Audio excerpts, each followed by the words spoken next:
Thank you very much.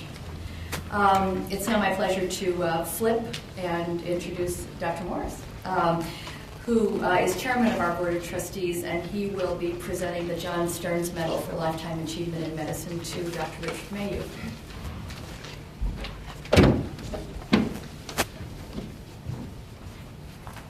Thank you very much, Joe. It is my distinct honor and privilege to be able to present the Stearns Award for 2008 to Richard Mayeux. Dr. Mayeux was a renowned investigator, neurologist, and epidemiologist. He has devoted 30 years to the study of Alzheimer's disease. He is perhaps best known for being the principal investigator for the groundbreaking long-term investigation of Alzheimer's disease in Washington Heights. This is known as the Washington Heights Inwood Community Aging Project, a major study in New York City. This comprehensive study involves 900 families that began over 20 years ago. It is a remarkable project and unlike any other in its size and scope. Dr. Mayeux's findings have provided an historical contribution for the scientific community and could change the way that the disease is treated and someday perhaps prevented. In fact, recent findings of the study indicate that a simple blood test to detect whether a person might develop Alzheimer's disease is within sight.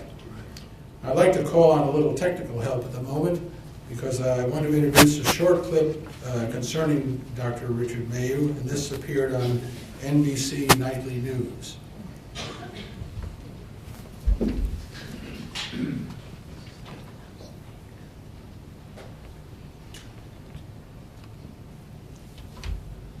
This study shows a higher level of education may play a role in Alzheimer's disease, but certain ethnic groups face a higher risk. Details from this new study when we come back. Well, we all know people whose lives have been affected by someone with Alzheimer's, and now we're learning more about that disease. The biggest study of Alzheimer's in different ethnic groups comes from a very diverse neighborhood in New York. The study found that both Hispanics and African Americans had about twice the rate as whites. Dr. Richard Mayeux of Columbia University Medical Center, who headed the study, says the big mystery is whether it is genetics or factors related to poverty, such as diabetes and obesity, which are contributing to Alzheimer's risk. My best scientific evidence is that it's a genetic risk, and that we're seeing different genes causing increased risk in these different populations. Experts have found that more educated people tend to be diagnosed with Alzheimer's less often. Thank you very much. I think that's just an example of the widespread recognition that Richard and his colleagues have received for their work. He's an accomplished writer and educator. He is an author of over 300 papers and books dealing with Alzheimer's disease and other degenerative diseases of the aging brain. He is the Gertrude H. Sergievsky Professor of Psychiatry and Neurology at PNS, Columbia University. He's also Professor of Epidemiology in the Mailman School of Public Health at Columbia. He's been a visiting professor at the University of California at San Francisco, the University of Rochester, and the University of Toronto. He spends his time today as both a researcher and a professor holding positions at the Taube Institute at Columbia, the New York State Psychiatric Institute, and the Sergievsky Center at Columbia. Richard is a graduate of Oklahoma State University School of Medicine. He also holds a master's degree in epidemiology from the Mailman School of Public Health. In saying that, I may not have the details right, Richard, but as I recall, you pursued that degree in epidemiology when you were well into your academic career. And I think that's a remarkable effort for someone to make so that he or she can do a better job at the work they're already doing. And I think that just is a remarkable accomplishment. He's also board certified in neurology and psychiatry. He's here tonight with his wife, Nancy Green, and we're very pleased to have her join us on this occasion. Richard, it's a great privilege for me on behalf of the trustees and fellows of the Academy of Medicine to present to you the John Stearns Award for Lifetime Achievement in Medicine.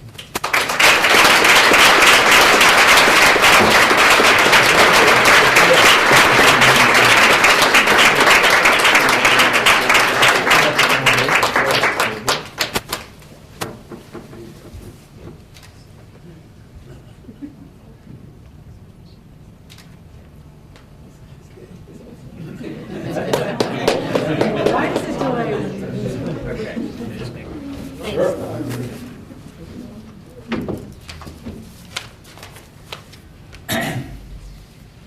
Well, I did change my career, but when I was doing it, you told me I was being too diffuse and not focused. So, you're dean, and now suddenly you've changed your mind.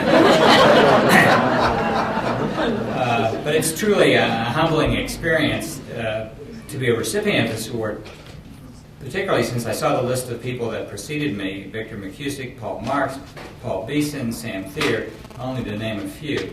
And so my initial impulse after Dr. Buford's call was to make sure she had the right person and not anybody else. I'm very honored to accept the award, in particular as it's from the New York Academy, who's been at the heart of urban health in New York City far longer than any of us here. And that mission is what, of course, attracted me to Washington Heights and has kept me investigating in that community for the past 20 years. I'm also very fortunate to have been in a university, have the opportunity to spend my career at Columbia University, and I was afforded the opportunity by visionary deans and chairmen and colleagues who helped me achieve personal goals.